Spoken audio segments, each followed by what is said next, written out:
북한의 동향이 심상치 않습니다. 소극적인 행보를 보이던 김정은 제1위원장이 평양 사수 군사훈련을 직접 참관했습니다.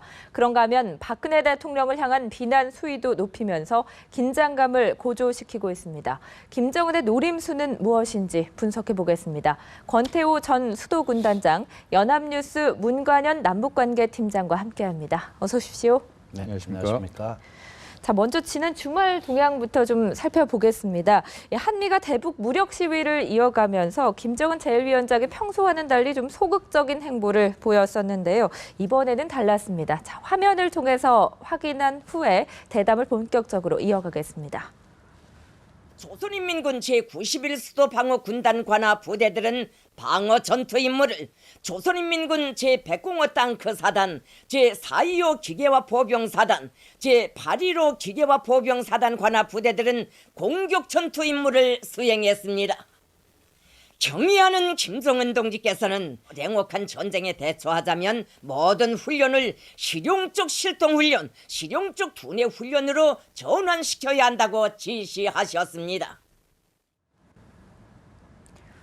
네, 김정은 제1위원장이 자신을 겨냥한 한미의 무력 시위에도 불구하고 이렇게 군부대 훈련을 참관하면서 과시행보를 이어갔습니다. 북한에서 또 신형으로 꼽히는 전투기들까지 등장을 했다고 해요. 네, 맞습니다. 지금 약 47일 만에 김정은 제1위원장이 군사훈련을 참관하는 모습을 이제 북한 언론을 통해서 방금 확인을 했었는데요. 네. 김정은 제1위원장은 약 20일 추정이 되고 어제 이제 북한 매체가 보도를 했는데요. 제91 수도방어군단 예하에 있는 105 탱크사단 그리고 425 기계화 보병사단과 815 기계화 보병사단의 기동훈련을 참관했다 이렇게 하고 있습니다. 105 탱크사단 같으면 6.25 때 서울에 가장 먼저 진입을 했던 탱크사단으로 유명하고요. 네. 425 그리고 815가 갖는 이 의미로 봐서도 북한군 내에서는 기계화 보병 사단이 약 25개 정도 되는데요. 그중에서도 이제 후방 방어를 전문적으로 하는 부대이지만 굉장히 중요한 의미를 띈 부대다 이렇게 우리가 추산을 할 수 있습니다. 그렇기 때문에 김정은 제1위원장이 지난 주말을 통해서 방어 훈련을 기동 훈련을 직접 봤던 이 부대들은 굉장히 북한 내에서도 최정예 기갑 부대다 이렇게 볼 수가 있겠습니다. 같은 날짜 그 보도에 나오는데요. 김정은 제1위원장은 우리로 말하면 이제 공군에 해당하는 항공 및 반항공군 훈련을 참관을 했는데 방금 이경희 앵커께서 말씀하신 대로 네. 최신형 전투기 미그 29를 동원해서 하는 훈련을 직접 참관을 했습니다. 우리가 볼 때는 이제 북한으로 봐서는 이제 최신이라고 할 수 있지만 네. 우리로서는 F-15와 또는 맞먹을 수 있는 미그 29에 해당되기 때문에 현재 전력에 비교로 하자면은 F-22 그러니까 미국에서는 랩터를 이번에 출격을 네, 시켰었는데요. 이 5세대 전투기가 갖고 있는 스텔스 성능이나 작전 반경 또는 여러 가지 기동성으로 봐서는 도저히 상대가 되지 않지만 북한도 이처럼 본인들이 내세울 수 있는 모든 정예 부대 그리고 최신 무기를 동원해서 우리 한미연합 군사훈련에 대응하는 그러한 군사작전 모습을 보여주고 있다 이렇게 정리할 수 있겠습니다. 네, 상당히 의미가 있는 북한으로서는 의미가 있는 행보라고 볼 수가 있을 것 같은데요. 그런데 이번 훈련에서 북한이 이례적으로 언급한 게 있습니다. 어떤 내용인지 계속해서 화면으로 확인해 보시죠. 혁명의 수도 평양을 적들의 그 어떤 침공으로부터도 믿음직하게 사수하기 위한 작전 준비를 더욱 완성하는 데 목적을 두었습니다. 권 단장님, 이렇게 평양 사수 훈련이라고 분명하게 목적을 밝힌 게 좀 이례적이라고 하던데 어떤 의도가 숨어 있다고 봐야 될까요? 아무래도 지금 핵 실험을 하고 미사일 도발을 하고 난 다음에 네. 비록 인공위성을 쏘았다. 그래서 축하할 일이다 하면서 축제도 벌이고 했지만 국제사회의 대응이라든지 우리 대한민국이 상당히 강하게 그렇게 대응하면서 여러 가지 면에서 불안감이 싹트고 있는 것 같습니다. 특히 연합연습을 앞두고 있는 이 시점에서 과거에 매번 연합연습을 할 때마다 북한도 이 시기가 동계훈련 시기이기 때문에 거기에 맞불놓기 위한 어떤 훈련들을 강하게 해왔는데요. 그 훈련의 그 내용 중에 수도권 방어 훈련이라 하는 것이 포함되어 있고 그것은 과거에는 그렇게 노골적으로 표현을 해가면서 하지는 않았지만 과거에 했던 훈련보다 어느 정도 규모를 키워가지고 그리고 부대를 좀 다양화하게 네. 이렇게 해서 평양 사수 훈련을 한다 하고 이름을 붙인 것 같습니다. 이것은 이제 대내적으로는 지금 북한에 대한 국제사회의 비난 이것이 결국 개성공단을 폐쇄하고 남북 관계를 좀 경색으로 몰고 갔던 대한민국과 미국 제국주의에게 있다 하는 것을 갖다가 이렇게 북한 인민들한테 그 소위 화살을 우리 쪽으로 이렇게 돌리면서 네.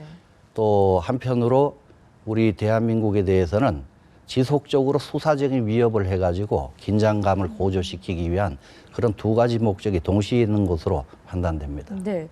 이 훈련 날짜가 앞서 문 기자 잠깐 언급하셨지만 20일로 추정된다고 하는데요. 사실 이 김정은의 참관 날짜가 정확하게 공개가 되지는 않았습니다. 그러니까 시위는 해야겠고 하지만 동선을 들키기는 좀 그렇고 해서 공개를 안 한 것 같다라는 생각도 드는데요. 어찌됐든 한반도에 전략 무기들이 집결하고 있는 걸 의식하고 있다. 이렇게 봐도 되겠습니까? 당연하죠. 그 과거에 보면 김일성도 그랬고 김정일도 그랬고 우리 한반도에 그 미국의 전략 자산들이 전개를 할 때라든지 네.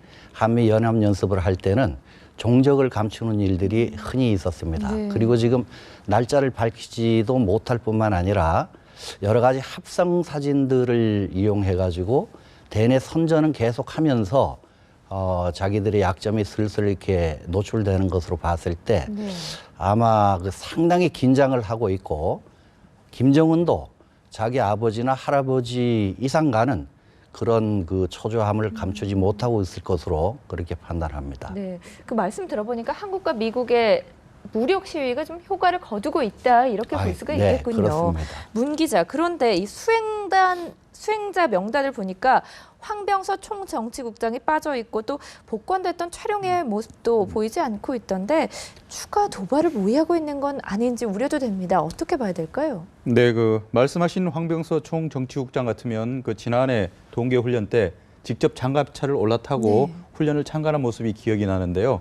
이번에는 왜 어떻게 된 일인지 이번 훈련에서 참관자 대상 중에 가장 중요한 수행자 역할임에도 불구하고 황병서 총정치국장의 모습이 보이지 않고 있습니다. 그래서 동시에 최용해 노동당 비서 역시도 현재 보이지가 않고 있는데요. 네. 이 최용해와 황병서는 김정은 제1위원장이 집권한 이후에 그러니까 2012년 이후에 북한에서 가장 중요한 총정치국장을 번갈아 했던 사람들입니다. 그 말은 다시 말씀드리면은 북한의 최고급 정보를 쥐고 있고 이러한 그 최고급 정보가 네. 만약에 남쪽을 향한 무력 도발에 사용할 때 어떤 식으로 사용할지를 가장 잘 아는 두 사람이라 이렇게 볼 수가 있겠습니다. 특히 두 사람 같으면 이제 사망한 김양건 노동당 비서와 함께 2014년도에 김정은 제1위원장의 전용기를 타고 서해 직항로를 따라서 인천에 직접 왔다가 또 돌아갔기 때문에 우리나라의 지물도 얼마든지 잘 알고 있는 사람들이기 때문에 이들이 맘만 먹은다면은 도발에 많은 그런 정보들을 이용할 가능성이 높은 게 사실입니다. 이러한 중요한 시기에 김정은 제1위원장의 군 시찰에는 항상 총정치국장이 그림자처럼 수행을 했었는데요.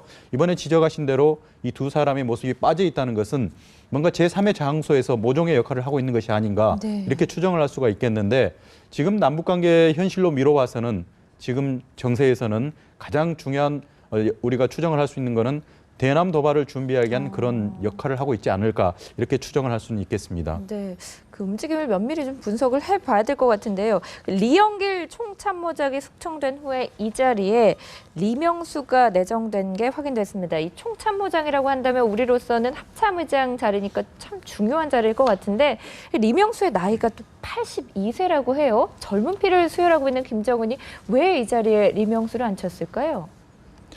아마 김정은이가 최초의 그 세대 교체를 하면서 자기 측근으로 하여금 그 제대로 연착륙할 수 있는 그런 세대 교체를 도모했을 겁니다. 네. 그런데 아시다시피 김정은이가 지금 집권 5년 차가 되면서 합참 의장격인 그 총참모장을 5번째 지금 바꾼 것이 되는데 이것은 그렇게 권력 승계 그리고 자기 지도 세력을 갖다가 지배 세력을 공고히 해나가는데 녹록지 않은 상황이 연속되고 있다 하는 것을 보여주는 것 같고요. 그다음에 이게 나이 많은 사람일지언정 역시 선대에 김정일이가 상당히 아끼고 지방을 순시할 때라든지 어디 공개석상의 모습을 나타낼 때 항상 수행원에서 빠지지 않던 인물을 이번에 총정치국장에 임명을 했다 하는 것은 역시 선대에 충성했던 그런 인물들을 대를 이어 충성할 수 있도록 하는 것이 아니냐.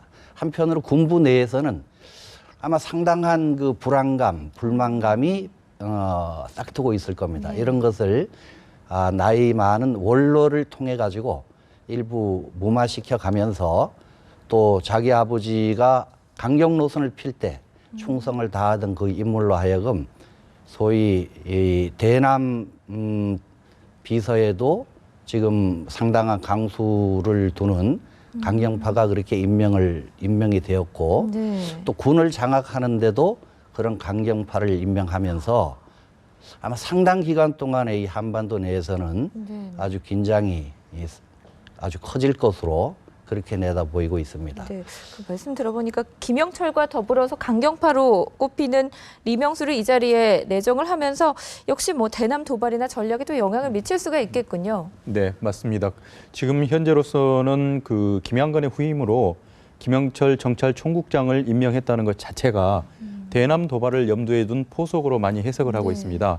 김영철 정찰총국장 같은 경우에는 군대 생활 시작을 2군단 내 15사단에서 민정경찰, 그 민경대라고 하는데요. 일단 남측의 가장 많은 속사정을 알 수 있는 이런 판문점 수색정찰 임무를 하는 일부터 군 생활을 시작을 했고 지금 뭐 30년, 40년 넘도록 대부분 생활을 군사회담 대표나 또는 이 남측과의 관련된 일들을 해왔기 때문에 오히려 이제 양날의 칼이 될 수가 있습니다. 그동안에는 회담에 나와서 남측의 많은 사람들의 성향이나 남측 정세에 대해서 분석을 했던 것들을 역으로 이제는 다른 면으로 해서 칼을 만들어서 우리를 향해서 또 도발을 할 수도 있기 때문에 지금 우리로서는 그동안에는 통일전선부장 같은 경우에는 대부분 남북 간에 서로 관계가 경색이 되거나 좀 악화가 됐을 때는 이러한 것들을 풀어주는 소방수 역할을 했던 것들이 통전부장의 역할이었는데요.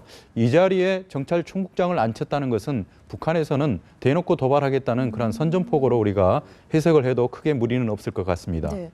그 주요 보직에 내정된 인물들만 봐도 상당히 긴장감 수위를 높이고 있다는 것을 알 수가 있는데요.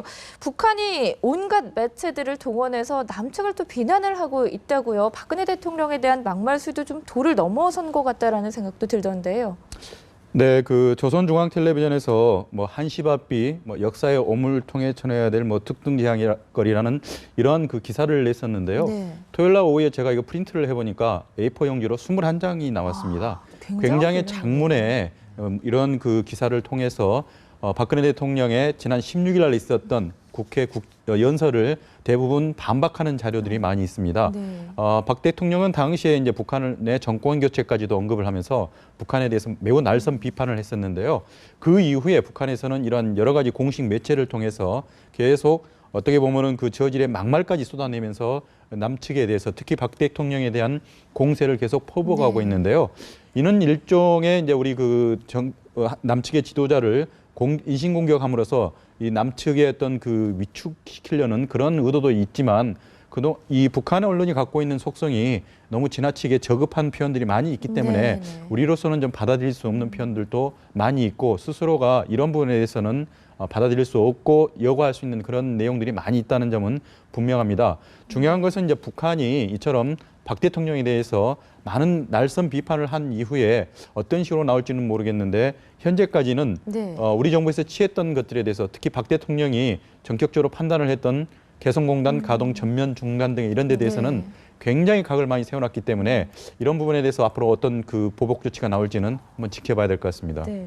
우리 정부는 이에 대해서 즉각 중단하라며 강한 유감을 표했습니다. 그런데 북한의 막말 공세는 어제 오늘 일은 아닌데 우리 정부가 여기에 대해서 일일이 이렇게 뭐 대응을 해야 되는 건지라는 생각도 드는데 우리 정부의 대응 어떻게 해야 한다고 보십니까?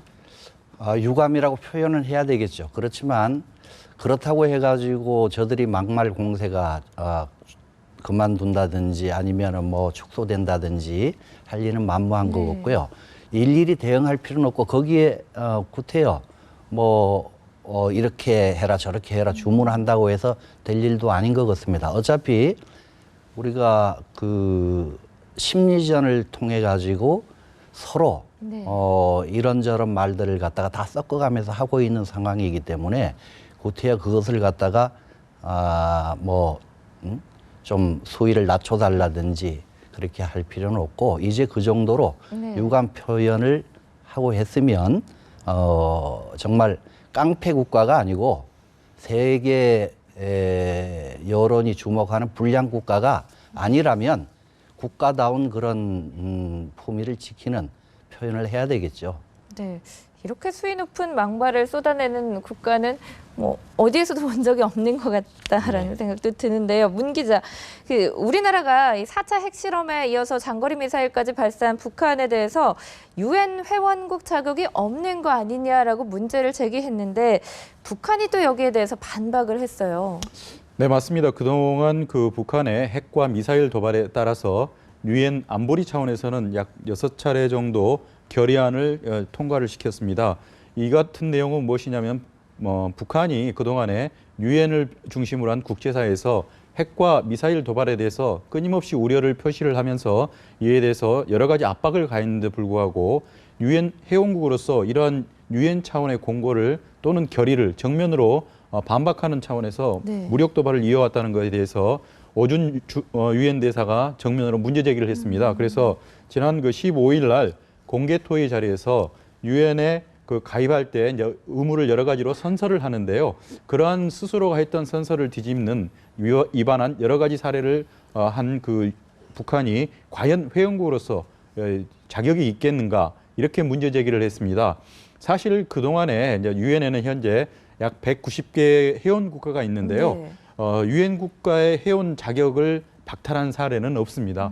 1971년도에 대만이 이제 중국이 유엔에 가입할 때 스스로가 탈퇴한 경우는 있지만 네. 이러한 그 회원 자격을 정지시키거나 또는 자격을 갖다가 제명 또는 이제 박탈한 경우는 사실은 없지만 오준 대사의 이 같은 그 공개 토의장에서 발언은 북한이 이처럼 유엔의 전체적인 국제사회의 의견을 반하는 행동하는 데 대해서 정면으로 경고성 메시지다 이렇게 정리하시면 되겠습니다. 네. 특히 지금 현재 제명을 하기 위해서는 유엔 안보리가 공고를 해야 되는데 중국과 러시아라는 이 유엔 안보리 상임이사국이 있기 때문에 북한을 제명한다는 것은 쉽지가 않습니다. 네. 그렇지만 그 오준 대사의 발언은 이러한 그 북한의 일련의 행동들이 과연 유엔 회원국들에게 아주 부정적인 영향을 미치고 있고 그러한 그 부정적인 영향들이 일련에 계속 반복되는 과정에서는 어떤 식으로든지 북한을 압박하지 않으면 안 되는 상황을 반영한 걸로 볼 수가 있겠습니다. 네, 방금 짚어주신 대로 북한은 이 유엔 가입 때 의무를 위반하지 않았습니까? 그렇다면 정말로 뭐 전례는 없다고 하지만 자격을 박탈해야 하는 건 아닌지라는 분석도 나올 수 있는데요. 그 유엔이라고 하는 것이 국제연합이 사실은 1차 세계대전이 끝나고 나서 국제연맹이 탄생을 해서 더 이상 세계 인류의 그 희생이 무고한 희생이 있어서는 안 되겠다라고 그런 국제기구를 출범했습니다마는 이것이 제대로 역할을 하지 못하고 1939년에 다시 제2차 세계대전이 벌어져 가지고 엄청난 그 인원이 인명살상을 하고 전 세계 반 정도가 폐허가 되는 그런 그 비극을 겪지 않았습니까? 그 이후에 탄생한 것이 지금의 유엔입니다. 그래서 유엔은 그 기본적인 기조 자체가 세계 평화와 안전을 유지한다. 그리고 모든 회원국은 그것을 준수할 의무가 있다라고 하는 것이 유엔 회원 각국이 준수해야 될 사명 중에 가장 우선적인 겁니다. 그런데 북한이 지금 하고 있는 것을 보면 네. 뭐 핵실험을 계속 해대고요.